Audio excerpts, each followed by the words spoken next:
ಅಡಪ್ಪ ನನ್ನೊಂದು ಕೇಳ್ತೀನಿ ಹೊರಗೈತಿ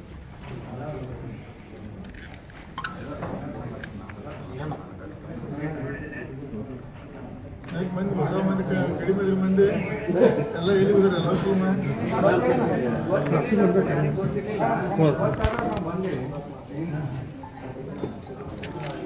ಸ್ಟಾರ್ಟ್ ಮಾಡೋಣ ಸರ್ 1 ಸೆಕೆಂಡ್ ಸರ್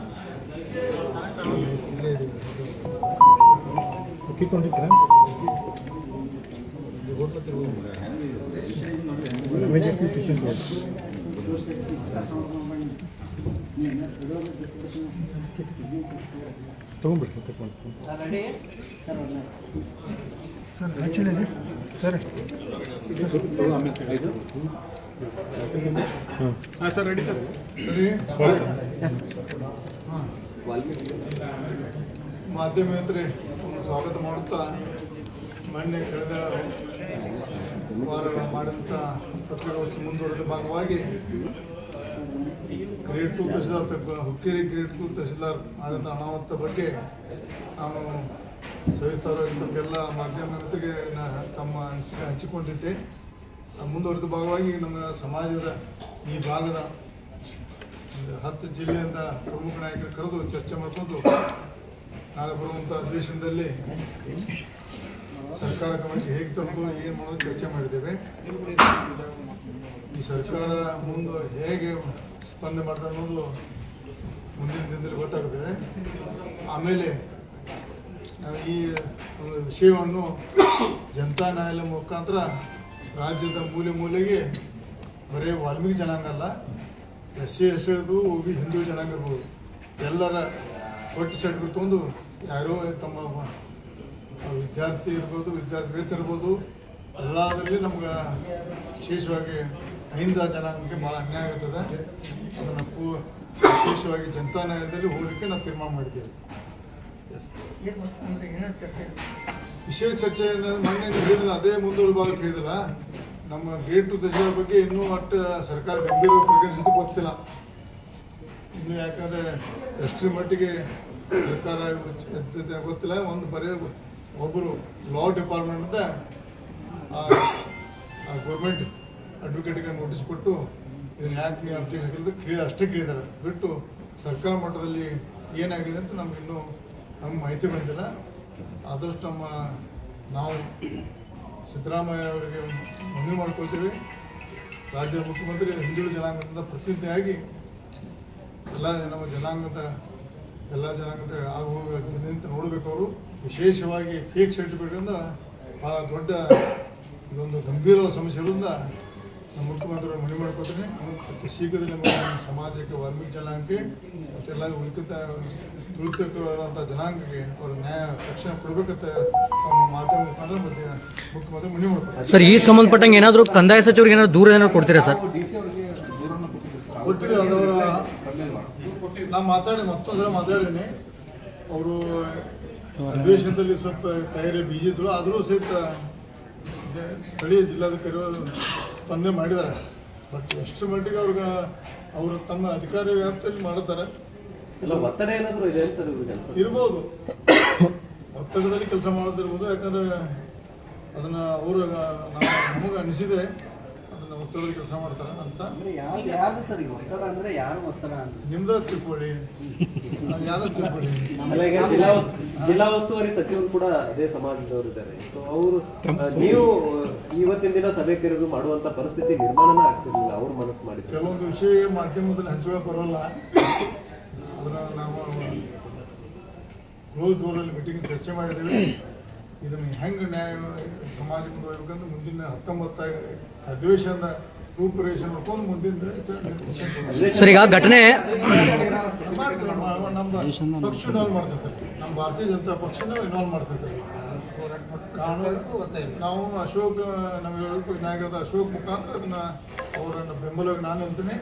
ಅಶೋಕ್ ಮುಖಾಂತರ ನಾವು ಸಮಾಜದ ಎಲ್ಲರೂ ಪಕ್ಷಾತೀತ ಇದರಲ್ಲಿ ಫಾಲೋ ಆಗ್ಬೇಕಂತ ಮನವಿ ಮಾಡ್ಕೊತ ಮುಖಾಂತರ ಇದು ಒಬ್ಬ ಗ್ರೇಟ್ ಟು ದಶ ದೊಡ್ಡ ನಾವು ಮಾಡಿದ ಧೈರ್ಯ ಬಂದಂತ ನಾವು ಹಿಂದಿನ ಷಡ್ಯಂತ್ರ ಏನಿದೆ ಅಂತ ಹೊರಗೆ ಬರ್ಬೇಕಂತ ಈ ಸಂದರ್ಭದಲ್ಲಿ ರಾಜ್ಯಾಧ್ಯಕ್ಷರು ಏನಾದರೂ ಬರ್ತಾರೆ ಸರ್ ಈ ಪ್ರತಿಭಟನೆಗೆ? ನನಗೆ ಗೊತ್ತಿಲ್ಲ, ನಾವು ವಿರೋಧ ಪಕ್ಷ ನಾಯಕರು ಅಷ್ಟೇ ಇರ್ತೀನಿ ನಾನು.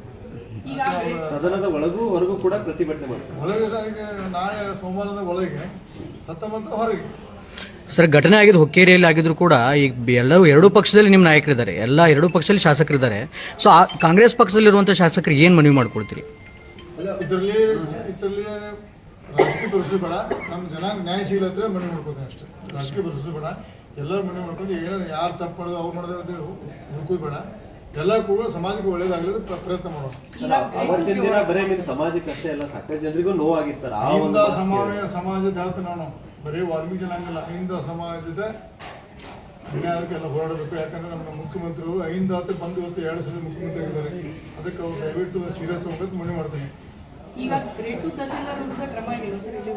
ಆಗಿಲ್ಲ, ಬಹುಶಃ ಪ್ರಮೋಷನ್ ಕೊಡ್ತಾರೆ ನೋಡ್ಬೇಕು ಅಷ್ಟೇ.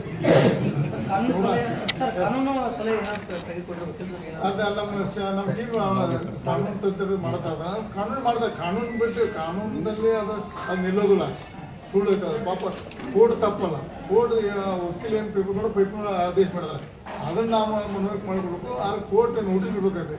ನೇರ ಅದು ಯಾಕೆ ಮಾಡಿದ್ರೆ ಗೊತ್ತಿಲ್ಲ, ನಾವು ಕಾನೂನು ಪಂಡಿತರಲ್ಲ. ಅದು ನಮ್ಮ ಮುಖ್ಯರು ಚರ್ಚೆ ಮಾಡ್ತಾರೆ, ಅದನ್ನ ಕ್ವ್ಯಾಶ್ ಮಾಡಿ ನಮ್ಮ ಜನಾಂಗ ಮುಂದೆ ಆಗುವಂತ ನಾವು ತಪ್ಪಿಸ್ತಕ್ಕೆ ಪ್ರಯತ್ನ ಮಾಡ್ತೀವಿ. ಸರ್, ಎಸ್ಟಿಗೆ ಸೇರಿಸಬೇಕಂದ್ರೆ ಕುರುಬ ಸಮಾಜ ದೊಡ್ಡ ಹೋರಾಟ ಮಾಡ್ತಾ ಇದೆ ಅಧಿವೇಶನಕ್ಕೆ. ತಾವು ಏನು ಹೇಳ್ತೀರಿ?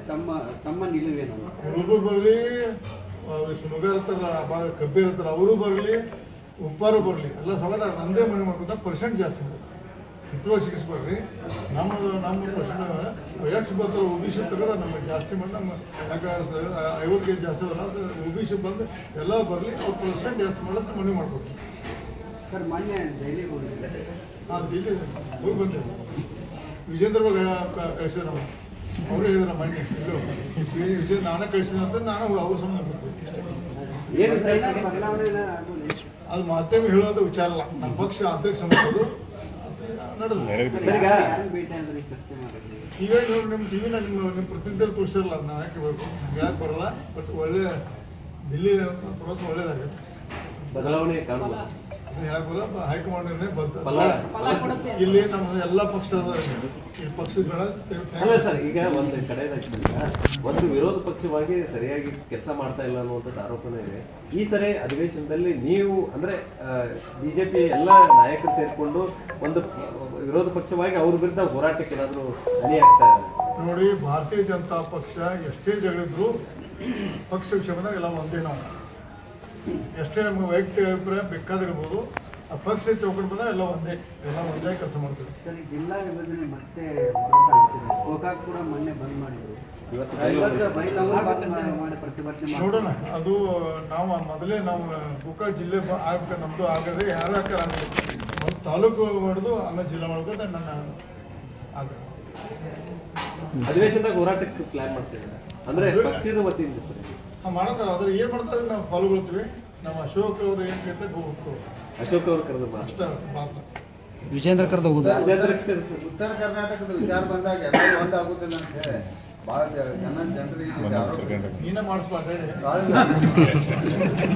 ಎಲ್ಲ ಪಕ್ಷಾತೀತವಾಗಿ ಒಂದಾಗಿ ಧ್ವನಿ ಎತ್ತಬೇಕನ್ನುವಂತ ಜನರ ಬಯಕೆ ಇದೆ. ಇಲ್ಲಪ್ಪ, ಎಲ್ಲರೂ ಒಂದಾಕು. ಉತ್ತರ ಕನ್ನಡ ಬಂದಾಗ ಎಲ್ಲರೂ ಪಕ್ಷಾತೀತವಾಗಿ ಎಲ್ಲರೂ ಪಕ್ಷ ಒಂದಾಗ ಉತ್ತರ ಕನ್ನಡ ನೀರಾವರಿ ಸಮಸ್ಯೆ ಇರ್ಬೋದು, ಆರೋಗ್ಯ ಸಮಸ್ಯೆ ಇರ್ಬೋದು, ಯಾವ ಎಲ್ಲರೂ ಒಂದಾಗಿ ಹೋರಾಡ್ತೀವಿ. ಅದರಲ್ಲಿ ಪಕ್ಷ ಮಾಡೋದಿಲ್ಲ, ಜಾತಿ ಮಾಡೋದಿಲ್ಲ. ಸರ್, ಈಗ ರಾಜ್ಯದಲ್ಲಿ ಅಧಿಕಾರ ಅಭಿವೃದ್ಧಿ ಆಗ್ತಾ ಇಲ್ಲ ಅನ್ನುವಂಥದ್ದು ಬಹಳಷ್ಟು ಚರ್ಚೆ ಆಗ್ತಾ ಇದೆ. ಅದರ ನಡುವೆ CM ಅವರು DCM ಅವರು ಬ್ರೇಕ್ಫಾಸ್ಟ್ ಮೀಟಿಂಗ್ ಅಲ್ಲಿ ಕಾರಣ ಮಾಡ್ತಾ ಇದ್ದಾರೆ. ಪಕ್ಷದ ಆಂತರಿಕ ಸಮಸ್ಯೆ ಸಂಬಂಧ ಇಲ್ಲ. ಯಾರು ಸಿದ್ದರಾಮ ಮುಂದೆ ಇರ್ತಾರೋ ಸತೀಶ್ ಜಾರಕಿಹೊಳಿ ಹಾಕೋರೋ ಪರಮೇಶ್ ಹಾಕೋರೋ ಕರಿಯೋಕೆ ನಮ್ಗೆ ಗೊತ್ತಿಲ್ಲ ಯಾರು ಬಂದು ದೇವ್ರು ಒಳ್ಳೆ ಕೆಲಸ ಮಾಡ್ತಾ ಅಂದ್ರೆ ಅವ್ರಿಗೆ ನಮ್ಮ ಮನೆ ಮಾಡ್ಬೇಕು. ಅಲ್ಲ ಅಭಿವೃದ್ಧಿನೇ ಇಲ್ಲ ಸರ್. ರೈತರೆಲ್ಲ ಬೀದಿಗೆ ಹೋರಾಟ ಮಾಡ್ತಾ ಇದ್ರೆ ಅವ್ರ ಬಗ್ಗೆ ಕಾಳಜಿ ಮಾಡ್ತಾ ಇಲ್ಲ. ಇನ್ನೊಂದ್ ಕಡೆ ಇವರು ಮೀಟಿಂಗ್ ಮಾಡ್ಕೊಂಡು ಅಧಿಕಾರ ಸಲ ಕಿತ್ತಾಡ್ತಾ ಇದ್ದಾರೆ ಸರ್. ಅದು ಜನ ಇನ್ನೂ 28 ತೋರಿಸ್ತಾರ. ಜನರ ಕೈಗೆ 5 ವರ್ಷ ಹೋಗಿ ಸಿಗಬೇಕಲ್ಲ, ಹೋಗಿ ಜನ ಅಂದ್ರೆ ಸರ್ಕಾರ ಸುಸೂತ್ರವಾಗಿ ನಡೀತೈತೆ. ನಾವು ನಡಿಬೇಕಲ್ಲ. 5 ವರ್ಷ ಮ್ಯಾಂಡೇಟ್ ಕೊಟ್ಟಾರೆ, 5 ವರ್ಷ ಒಳ್ಳೆ ಕೆಲಸ ಮಾಡಬೇಕು.